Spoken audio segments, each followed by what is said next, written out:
Hey, hey you. Thanks for clicking on this video. I really appreciate it. Please subscribe and like. It helped my channel out a lot. So for those that are new, what I do is I take an electronic project from an electronic magazine, old one, and I bring it to life. I make it from scratch and I put it in a case and we test it at the end.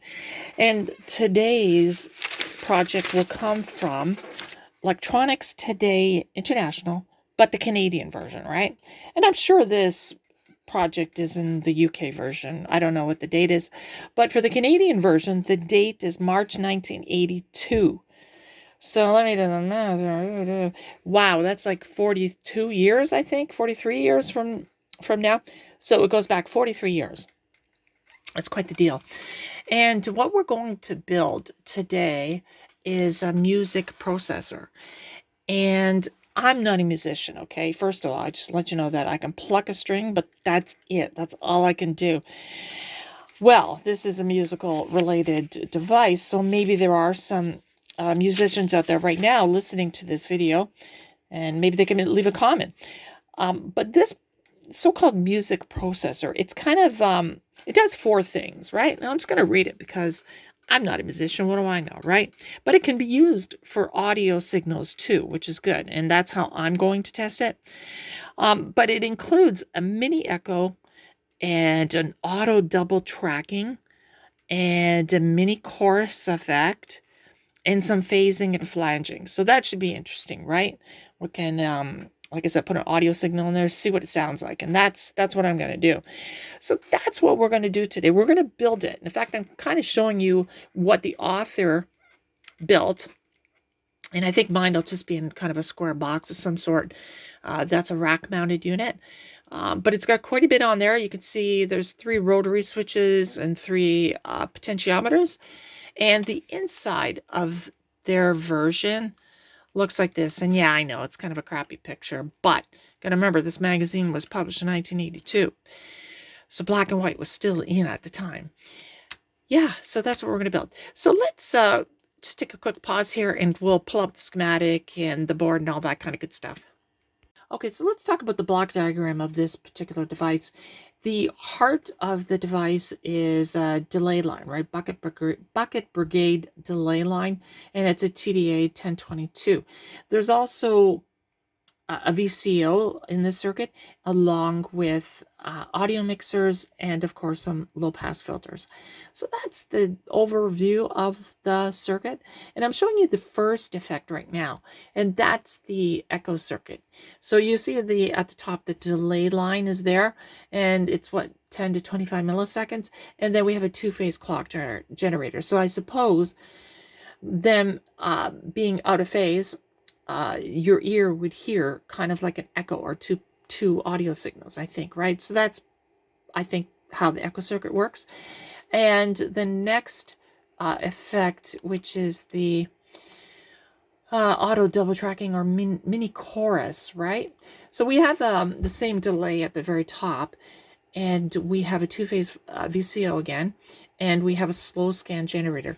Not too sure what that's all about, but when we get it built, we'll play around with that and see what it does. And the third effect is the phaser. So this time you'll see that the delay line has a short delay of 1 to 4 milliseconds, two-phase VCO, and a slow scan generator. So again, figure out what that thing does at the end. And then the last one is flanging.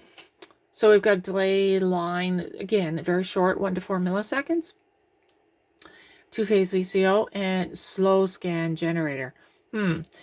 Sounds a little bit like the last one in a way. So don't know what the difference is there. But again, when we get this thing built, we'll play around with it and hear the cool effects that this thing's going to make. So let's get on with the build. I'll bring you back in. I'll show you the parts, the board, and all that kind of stuff. Okay, so I think I have all of the parts for the project build. Yeah, you can see the board here, and it's a pretty packed board. I've got lots and lots of stuff going on in there. And it came out really, really good. There's a couple of spots where, I think right there is one. It's actually still making contact, but we'll patch that up, and I think there's one down here where there's not a break, but it's not full continuity. So we'll fix that up. But overall, it worked great. Again, I'm using that blue toner transfer paper. Stuff is great. I love it. Yeah, so a whole bunch of parts, as you can see. The TDA 1022 is there in that bag. Like I said, I bought 2 of them. I used one on a previous project. I can't remember which one. Probably it's music related, I'm sure. And a whole bunch of big rotary switches, right? So again, got them from scrap equipment and older, especially the test equipment, you know, like from the telephony world. Back in the 70s and 80s, they had a whole bunch of test gear. And a lot of those those devices are great because they got stuff like that in there. Yeah, so tons of resistors. And again, it's a pretty packed board. So let's get this thing built. I'll put the parts in and take a snapshot and kind of, you know, do that time lapse kind of thingy. All right, and I'll bring you back in shortly. So, big mistake. I wanted to actually start putting the components on this board here, and then I realized I didn't flip it. So anyway, I had to get a new blank board out and print it out the correct way, right? I had to flip it. There's a function in the photo editor where you can actually flip horizontally, and that'll just reverse. It's the same as a reverse. And that's what I had to do with this one. So this board does have a few broken traces. I was a bit in a hurry. Anyway, I'll fix that up and I'll get started putting the components on this board here.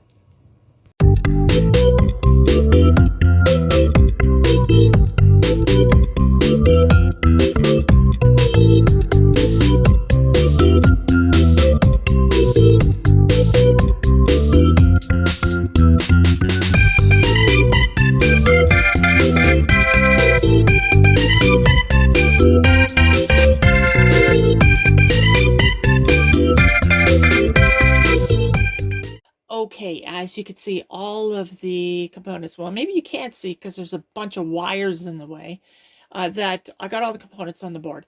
And as you can see, I've got all of the switches and whatnot connected to it.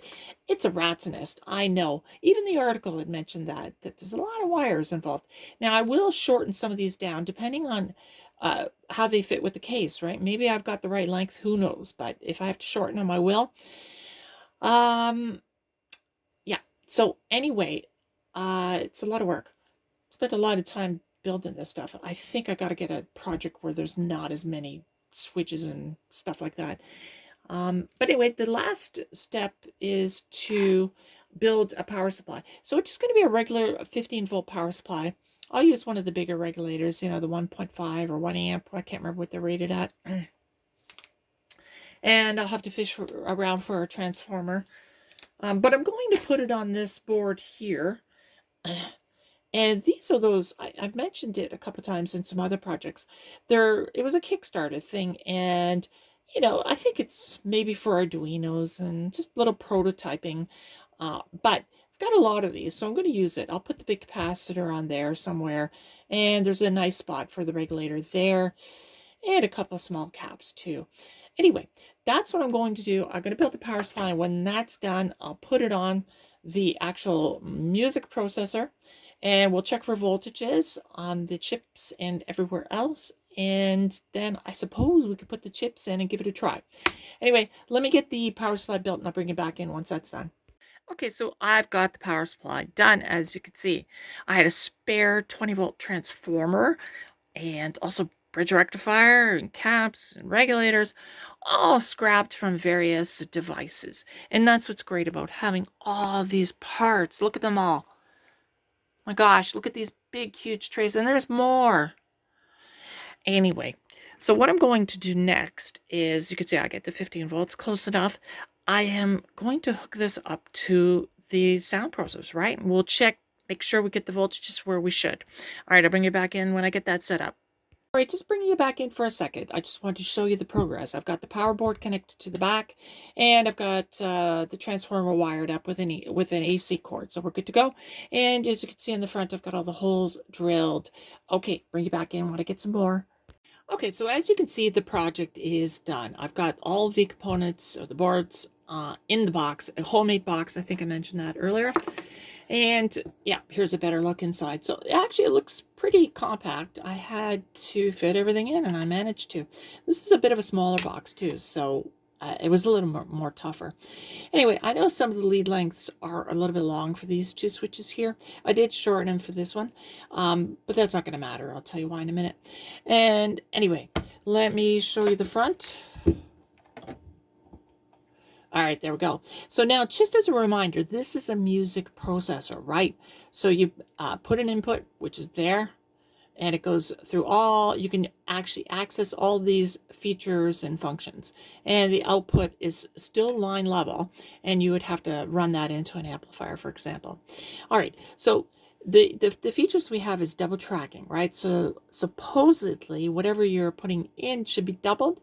And the next option is the auto double tracking. That's more like an echo. And then we have a phasing feature, and then we have a flanging. And for the flanging, we've got 3 speeds: slow, medium, or fast. And this switch here also relates to the flanging. So we have it on manual, which is the other 3 here, the first 3, or the flanging one shot or a free run. And we have a flange control here for the level. And this is our volume, and this is the echo depth. So that relates, like I said, to the auto double tracking. And this is just an input switch, what kind of input you're adding, right? Instrument, radio. And this is a scan LED, and this is our scan switch. And of course, we've got the power and the power LED. So what I'm going to do first is I'm just going to demonstrate the flanging, and we'll move on to some other stuff. Okay, so I'm going to demonstrate the flanging. At least I think what is flanging. Now, for anybody out there that's listening, I'm not a guitar player. I can't play a note. Well, maybe I can play a note, but that's about it. So I'm just, what I'm hearing right now for flanging is what I think it is. So don't write any nasty comments.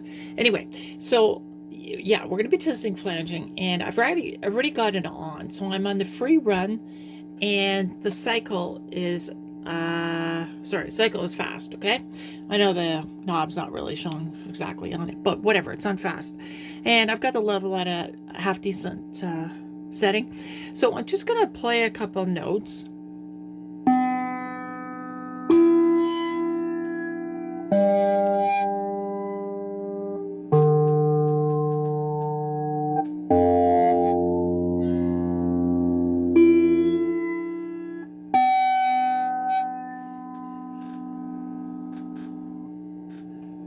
All right, so that's flanging. It's working continuously. Okay, it's probably not great. I'm sure, like I said, a lot of musicians are probably laughing at this point, and that's fine. You can laugh. But let me just do the one shot. So I'll set this for one shot. Get this set up right here. Okay.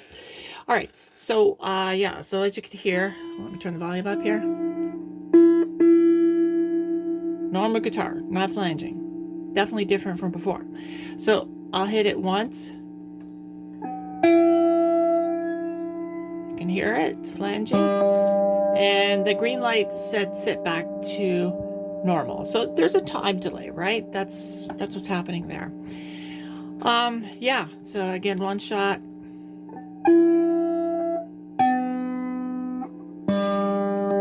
And it's back to normal. Okay. That's about it for the flanging. And let me just put a probe on the scope, and I'll show you that flanging part. Okay, so as far as the flanging part of the project goes, that in itself has this circuit called the scan circuit. And it's pretty much like, well, almost half, maybe not half, but at least a third of the entire design. So there was a lot of effort put into that. And I just wanted to show you the actual outputs. I'm just on a particular pin within the circuit itself. And you can see it going up and down. And that relates to the flanging going up and down. So I know I got that part of the circuit nailed. So we're fine on the flanging. Now here comes the bad news. The bad news is all the other functions I think don't really work. And I mean, I get distortion on some of them, so maybe they do, but I can't for the life of me figure out why I'm not getting a really good echo, for example. I've built some projects before where I got echo, and you can hear the echo. However, in this one, I just more or less get distortion. So I've tried for days now. And again, remember in the beginning of this video, I am not a genius. I'm a technician at the most. However, with all that time spent on this project, I did learn a lot of stuff. And I'm proud of that. But I still couldn't get this particular circuit working.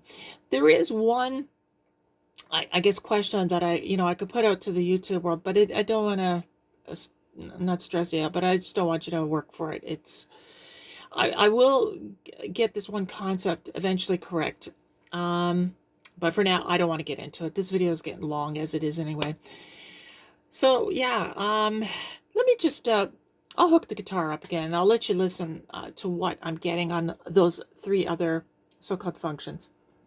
All right, so here's the setup. I've got a guitar hooked up to the input of the device, and then the output of the device goes into my amplifier. It is a modified 15 or 10 watt amplifier. It's a Mr. Carlson project. So if you haven't seen that video, I made a video on it. It's great. The IC chip for the output was removed, and a whole bunch of tubes and goodness in there for that final output. Anyway, so in fact, now that I actually played it before I started this video, I don't hear any difference, to be honest, whatsoever.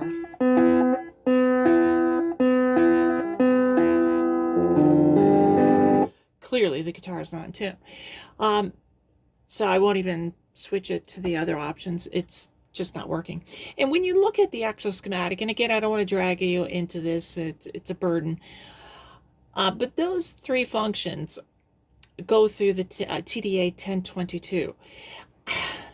And that's the problem. The flanger bypasses that. So that's why the flanging works and the other 3 don't. And I just can't get it to work. I'm not getting the input out. Okay, again, I'm getting into the details. I don't want to burden you with that.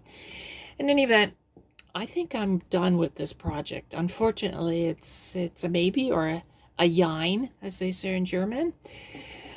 Yeah, it's a shame I couldn't get it going. I mean, I put a lot of time into it. But like I said, I learned a lot. Just not enough, though, to get this thing working.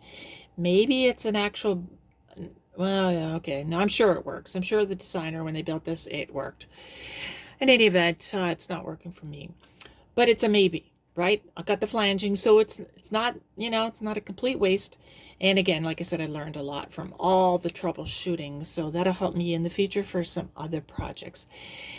So that's it. I'm going to put the cover on. I'll make a thumbnail, and you'll see the project with a thumbnail. In fact, I'll probably put some still photos right after this clip here. All right, so thank you very much for watching. Sorry I couldn't get it going. Maybe next time. And got lots of other good projects on the way. In fact, I'm looking forward to them. And thanks for watching. Check out some of my other videos, and bye for now.